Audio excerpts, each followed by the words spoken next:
Después de décadas investigando los entresijos del poder en Colombia, he presenciado muchos casos que han marcado la historia judicial del país, pero pocos han tenido las implicaciones políticas y sociales del proceso contra el expresidente Álvaro Uribe Vélez. En las últimas horas, un evento aparentemente menor ha vuelto a poner este caso en el centro de la atención nacional. Juan Guillermo Monsalve, el testigo más controvertido del proceso, sufrió una emergencia cardíaca que lo llevó desde la sentencia cárcel La Picota hasta un centro hospitalario, regresando posteriormente a su celda tras descartar un infarto. Pero lo que muchos no comprenden es que este episodio médico es apenas la punta del iceberg de una trama judicial que ha mantenido en vilo al país durante años, y que ahora enfrenta su momento más decisivo. Imaginen por un momento la ironía de esta situación. Un hombre que una vez comandó grupos paramilitares que sembraron terror en los campos colombianos, ahora yace en una cama de 1900 hospital con el corazón fallándole, mientras su testimonio podría determinar el destino judicial del político más influyente de las últimas 2 décadas.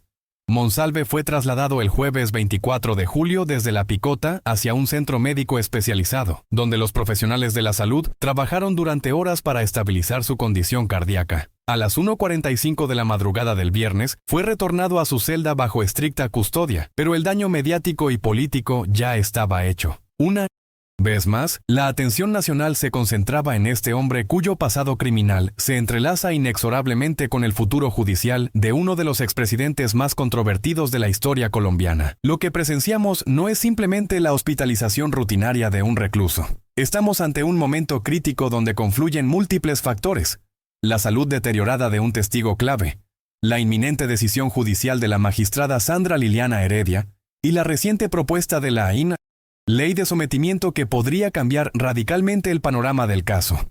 Monsalve no es un testigo cualquiera.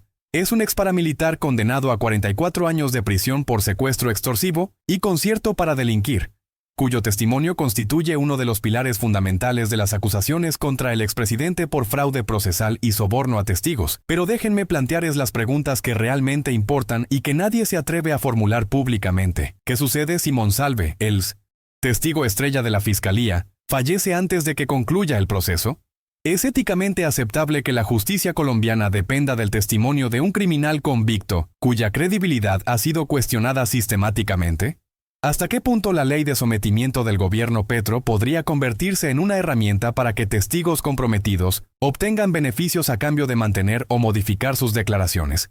Estas son las interrogantes que exploraremos en los próximos minutos, porque detrás de cada titular sobre la salud de Monsalve se esconde una red de intereses políticos, maniobras jurídicas y consecuencias que podrían redefinir no solo el destino de Uribe, sino el futuro mismo de la justicia transicional en Colombia. Para entender la magnitud de lo que está en juego, debemos remontarnos a los orígenes de esta compleja trama judicial que comenzó a tejerse hace más de una década. La Colombia de finales de los años 90 y principios de los 2000 era un país fracturado por la violencia, donde grupos paramilitares operaban con una impunidad casi absoluta en vastas regiones del territorio nacional. En este contexto surgió Juan Guillermo Monsalve como figura destacada del paramilitarismo, no como un sicario de bajo nivel, sino como un comandante que conocía los entresijos de las operaciones más sensibles de las Autodefensas Unidas de Colombia. La primera aparición pública de Monsalve como testigo se remonta a 2009, cuando el entonces senador Iván Cepeda recogió su testimonio en el marco de las investigaciones sobre vínculos entre políticos y paramilitares. Lo que Monsalve reveló en esas declaraciones iniciales era explosivo. Afirmaba que Álvaro Uribe, junto con su hermano Santiago y el controvertido Santiago Gallón Henao,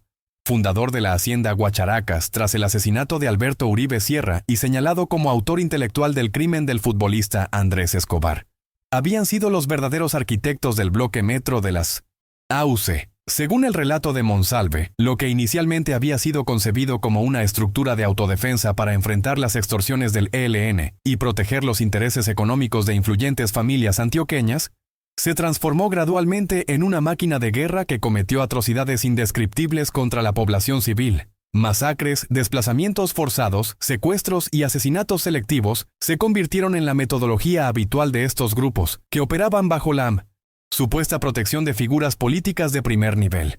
La hacienda Guacharacas, mencionada por Monsalve en sus testimonios, se convirtió en un símbolo de esta alianza perversa entre poder político y violencia paramilitar. Este predio, ubicado en territorio antioqueño, habría funcionado no solo como centro de operaciones logísticas, sino como lugar de reunión donde se planificaban operaciones militares y se distribuían los beneficios económicos derivados del control territorial. Los 1200 testimonios recogidos por organizaciones de víctimas describen la hacienda como un lugar donde la impunidad era la norma y donde las decisiones que se tomaban tenían consecuencias mortales para cientos de familias campesinas. La credibilidad de Monsalve ha sido cuestionada sistemáticamente por la defensa de Uribe, que señala sus extensos antecedentes criminales y el hecho de que no figura en las listas oficiales del proceso de justicia y paz. Jaime Granados, abogado principal del expresidente, ha sido particularmente crítico, argumentando que Monsalve ha empleado tácticas de falsedad en sus testimonios para obtener beneficios carcelarios y evitar traslados a prisiones de mayor seguridad. Esta estrategia, según la defensa, formaría parte de un supuesto entrampamiento político diseñado para perjudicar al expresidente mediante testimonios fabricados o manipulados. Sin embargo, mis investigaciones han revelado que la situación es considerablemente más compleja de lo que sugiere esta narrativa de la defensa. Los registros carcelarios muestran que Monsalve ha sufrido múltiples episodios de amenazas y agresiones durante su reclusión, lo que podría explicar sus solicitudes de traslado como medidas de autoprotección más que como estrategias manipuladoras. Además, varios testimonios independientes han corroborado aspectos específicos de las declaraciones de Monsalve, particularmente en lo relacionado con la estructura operacional del bloque Metro y sus conexiones con sectores políticos y económicos de Antioquia. La defensa de Uribe también ha insistido en que Monsalve carece de la credibilidad necesaria para ser considerado un testigo confiable, dado que sus crímenes incluyen secuestro extorsivo, homicidio y concierto para delinquir. Efectivamente, Monsalve no es una víctima inocente. Es un victimario que ha cometido actos atroces contra la sociedad colombiana. Pero precisamente esta condición es lo que le otorga un conocimiento interno único sobre el funcionamiento de los grupos paramilitares y sus conexiones con el poder político. En procesos de justicia transicional alrededor del mundo, los testimonios de perpetradores arrepentidos han sido fundamentales para esclarecer la verdad sobre crímenes masivos y estructuras criminales complejas.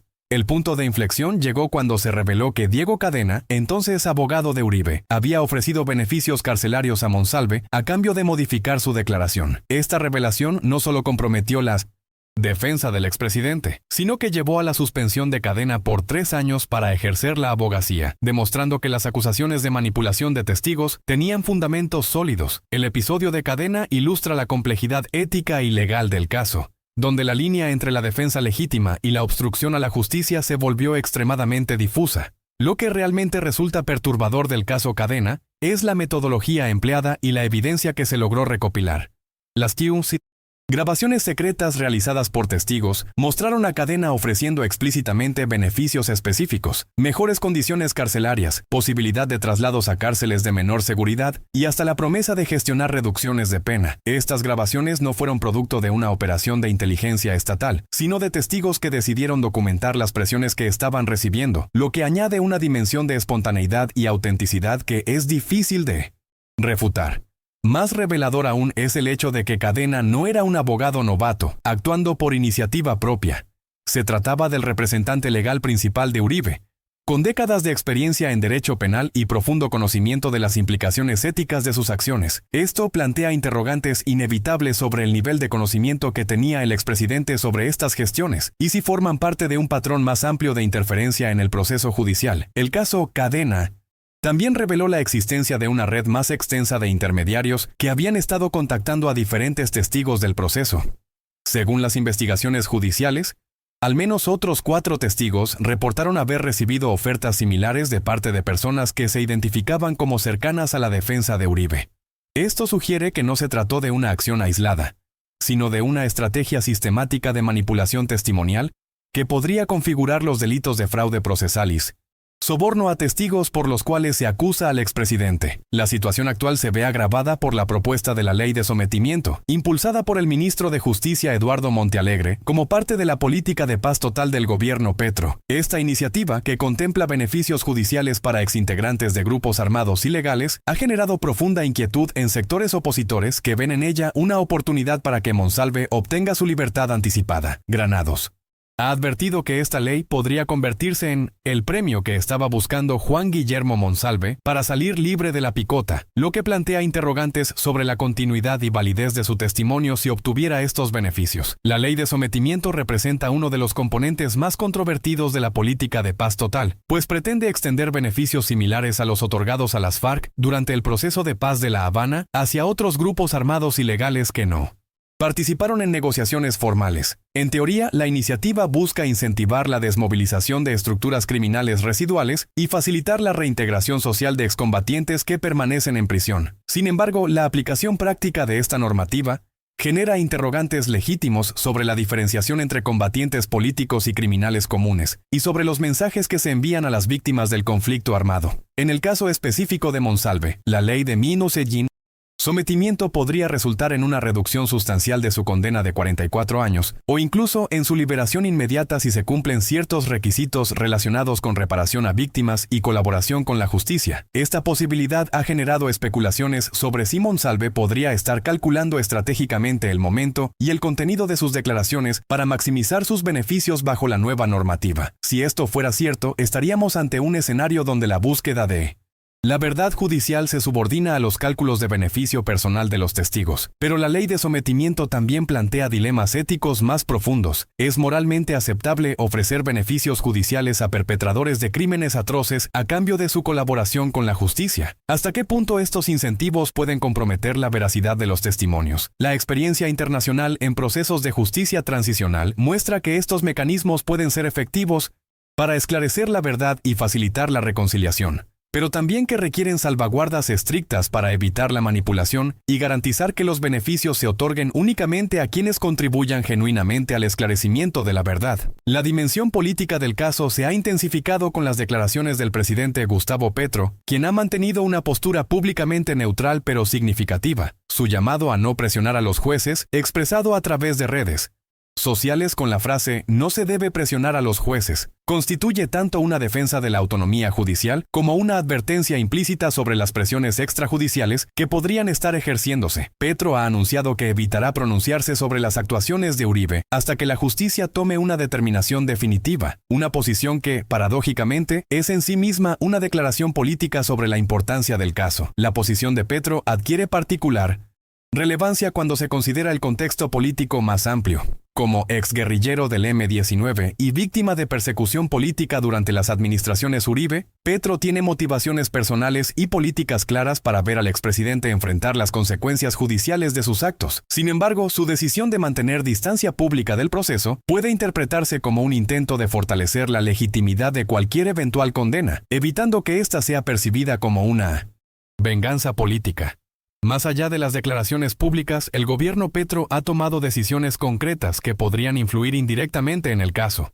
La reorganización de la Fiscalía General de la Nación, los cambios en la política criminal y la priorización de casos relacionados con crímenes de lesa humanidad han creado un ambiente institucional más favorable para el procesamiento de casos complejos de violaciones a los derechos humanos.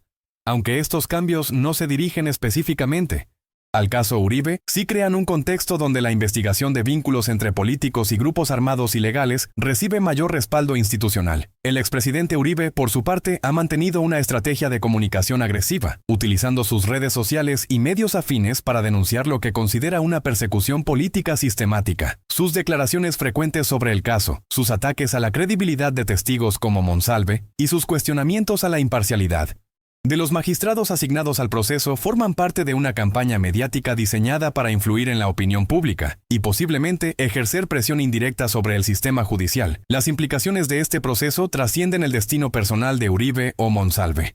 Estamos presenciando una prueba de fuego para el sistema judicial colombiano, que debe demostrar su capacidad de manejar casos de alta sensibilidad política sin sucumbir a presiones externas.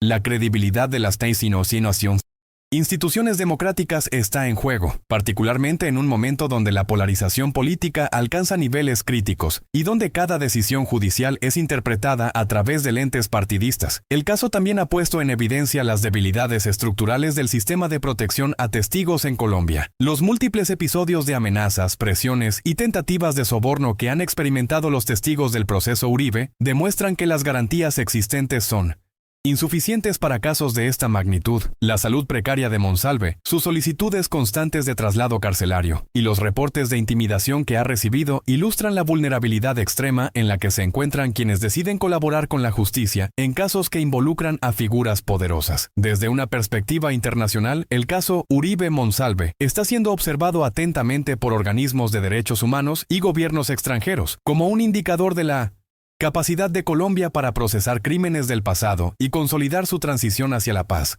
Una absolución controvertida podría generar cuestionamientos sobre el compromiso real del Estado colombiano con la lucha contra la impunidad, mientras que una condena sólida y bien fundamentada fortalecería la imagen del país como un Estado de derecho funcional. La comunidad internacional también está siguiendo de cerca cómo el caso podría sentar precedentes para el procesamiento de otros casos similares en la región.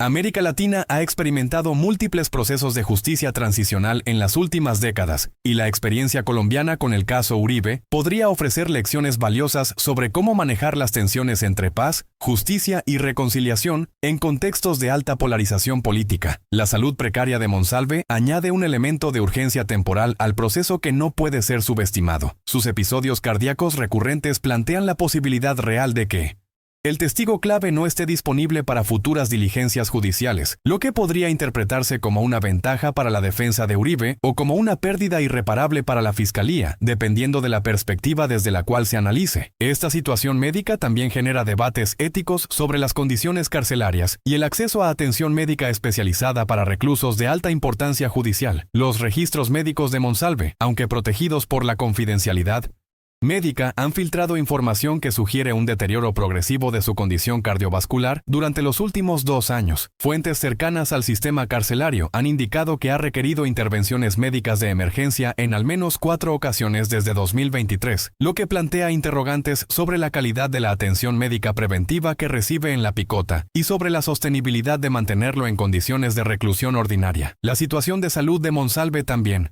ha generado especulaciones sobre posibles intentos de manipulación o simulación de síntomas para obtener beneficios carcelarios o postergar diligencias judiciales incómodas. Sin embargo, los reportes médicos independientes han confirmado la autenticidad de sus problemas cardíacos, descartando la posibilidad de simulación y estableciendo que se trata de una condición médica real que requiere monitoreo constante y tratamiento especializado. Más preocupante aún es el hecho de que La Picota, a pesar de ser una de las cárceles más importantes del país, carece de las instalaciones médicas necesarias para tratar emergencias cardiovasculares complejas. Esto significa que cada episodio médico de Monsalve requiere traslados costosos y riesgosos a centros hospitalarios externos, creando ventanas de vulnerabilidad para intentos de escape, atentados o interferencia externa en su custodia.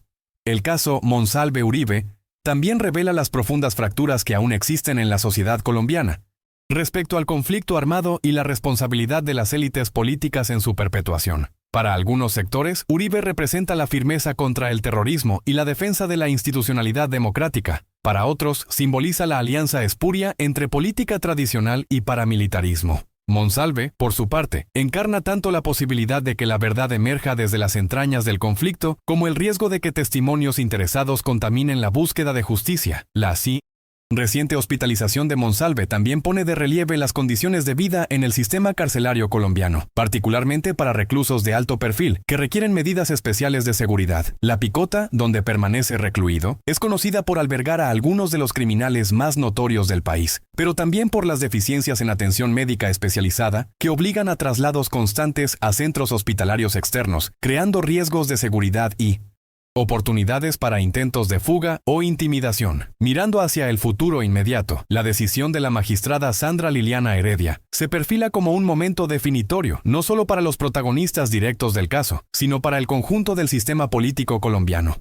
Una absolución de Uribe podría interpretarse como una validación de sus métodos políticos y una deslegitimación de los testimonios de víctimas y desmovilizados. Una condena, por el contrario, establecería una precedente histórico sobre la responsabilidad penal de expresidentes y podría desencadenar convulsiones políticas de impredecible magnitud.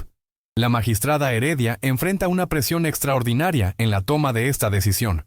Su trayectoria judicial previa muestra un patrón de decisiones técnicamente sólidas pero políticamente controvertidas, lo que sugiere que su fallo se basará primordialmente en consideraciones jurídicas más que en cálculos políticos. Sin embargo, es imposible ignorar que cualquier decisión que tome será sometida a escrutinio exhaustivo, no solo por las partes procesales, sino por la opinión pública nacional e internacional. Los precedentes jurisprudenciales en casos similares a nivel internacional muestran que los testimonios de perpetradores arrepentidos pueden ser válidos jurídicamente si se cumplen ciertos requisitos de corroboración independiente, coherencia interna y ausencia de incentivos desproporcionados para la falsedad. En el caso de Monsalve, la Fiscalía ha presentado evidencia corroborativa que incluye documentos, testimonios independientes y registros que respaldan aspectos específicos de sus declaraciones. Sin embargo, la defensa ha logrado sembrar dudas razonables sobre la credibilidad general del testigo y sobre las motivaciones que podrían tener para fabricar o exagerar su testimonio. La decisión de Heredia también debe considerar las implicaciones procesales de un eventual fallo condenatorio. Si decidiera condenar a Uribe, tendría que determinar la pena apropiada dentro de los parámetros legales establecidos para los delitos de fraude procesal y soborno a testigos. Estas sanciones pueden incluir desde penas de prisión efectiva hasta sanciones pecuniarias e inhabilitaciones para el ejercicio de cargos públicos, cada una con implicaciones políticas diferentes. Izados. Una condena, por el contrario, establecería un precedente histórico sobre la responsabilidad penal de expresidentes y podría desencadenar convulsiones políticas de impredecible magnitud. La ley de sometimiento, mientras tanto, continúa su trámite legislativo en medio de intensos debates que reflejan las tensiones entre la búsqueda de paz y la exigencia de justicia. Su aprobación podría beneficiar a cientos de exparamilitares y exguerrilleros, pero también genera temores legítimos sobre la impunidad y el mensaje que se enviaría a las víctimas del conflicto armado. En el caso específico de Monsalve, los beneficios de esta ley podrían cambiar radicalmente su situación procesal y, por extensión, su disposición a mantener o modificar su testimonio contra Uribe. El debate legislativo sobre la ley de sometimiento ha revelado fracturas profundas en el Congreso colombiano. Los sectores afines al gobierno Petro argumentan que la normativa es esencial para completar el proceso de desmovilización de estructuras armadas ilegales y facilitar la construcción de paz territorial. Por el contrario, los sectores opositores, liderados por el Centro Democrático y otros partidos conservadores, denuncian que se trata de una forma encubierta de amnistía que beneficiará principalmente a criminales de guerra, sin ofrecer garantías reales de reparación a las víctimas. Las organizaciones de víctimas han expresado posiciones encontradas sobre la iniciativa.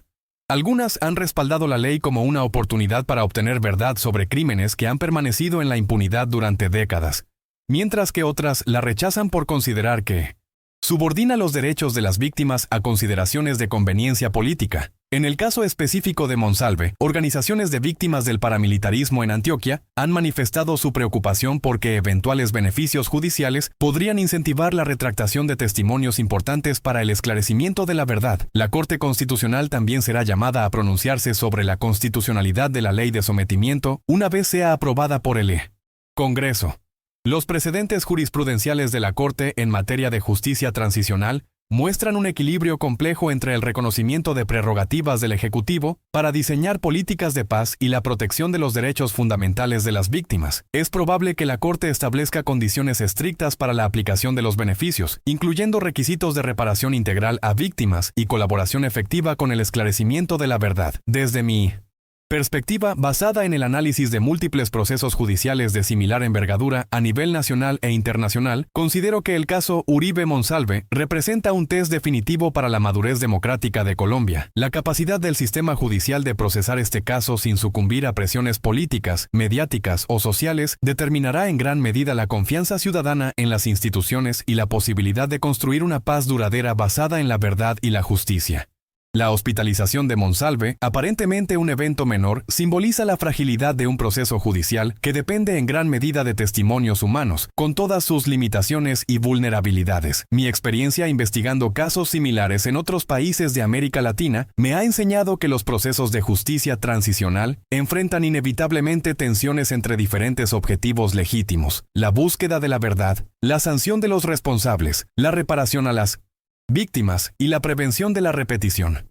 El caso colombiano es particularmente complejo porque estos objetivos deben equilibrarse en un contexto de violencia persistente, instituciones débiles y polarización política extrema.